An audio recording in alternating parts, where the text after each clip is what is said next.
ومعي الله ومعي الله ومعي الله. قد تندمون يوم لا ينفع الندم، قد تندمون يوم لا ينفع الندم، قد تندمون يوم لا ينفع الندم. الذي بيته من الزجاج لا يرجم الناس بالحجارة. من أنتم؟ علشان تبقى هذه الأمة مشلولة. يا إخواننا لابد نفيق، نحن في خطر. يا إخواننا لابد نفيق، نحن في خطر.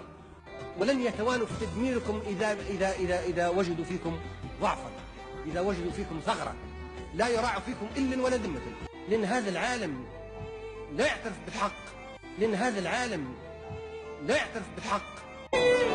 يجبر فقط على اعتراف على وجودك بقوتك، مش بالحق. فلسطين مش عندها حق، الشعب الفلسطيني مو صاحب فلسطين، هذا حق يعترفوا به ما يعترفوا به. من اللي باقي فلسطين؟ الأقوى الذي قادر يدفن الفلسطيني أحياء، هذا هو اللي باقي. اللي عنده الفانتوم الأمريكية هو اللي باقي.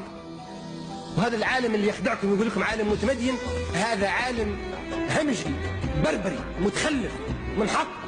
هو الذي سبب الكوارث للبشرية، هو الذي قاد الحرب العالمية الأولى والثانية والصليبية والبونيقية، ولا زال يقود حروب جديدة لتدمير البشرية. من الذي قتل عشرات الملايين من البشر في الحروب الماضية؟ هذا العالم الذي يدعي التمدن. هذا عالم متخلف.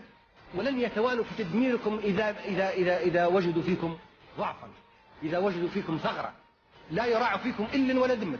وكيف يقوم تعاون بيننا وبين أوروبا إذا كنا نحن ضعفاء وهم أقوياء؟ هم يريدون لبلادنا العربية أن تبقى سوق استهلاكي يستهلك ويستوعب ما ينتجونه من نفايات، ويريدوا لنا ألا نكون قوة صناعية حتى لا نصنع الغاز والنفط والزيت والفوسفات لكي يأخذوه هم لمصانعهم ويصنعوه ويبيعوه لنا.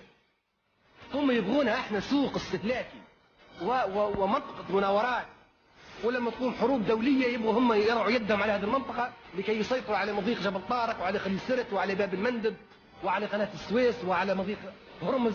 يحاربوا فينا في نهر الأردن، في نهر اليرموك، وفي نهر العاص، وفي نهر الليطاني. الآن هذه الأنهار اللي علمكم تحتلها القوات الإسرائيلية كلها، حتى لا يستطيع العرب أن يستفيدوا من هذه الأنهار. ثم يأتي الدور على دجلة والفرات سيتم احتلالها. هذه أمة في خطر. نعم نفرح ونحتفل ونغني ونرقص، ولكن نقاوم. بلا مقاومة لا مستقبل لنا. يجب يجدوا فيكم غلظة ويجدوا فيكم قوة. وهذا لا يتأتى بأن احنا نغني باستقلال ليبيا واستقلال تونس واستقلال الجزائر وغيرها.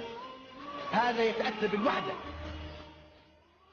بالوحدة فورا، لحشد البشر الكتف على كتف، والإمكانيات والمياه والحبوب ومية المطر والمياه الجوفية والبحر والشمس وكل الإمكانيات يجب أن نرصها ونحشدها ليل نهار قبل أن يأتي الاستعمار مرة أخرى.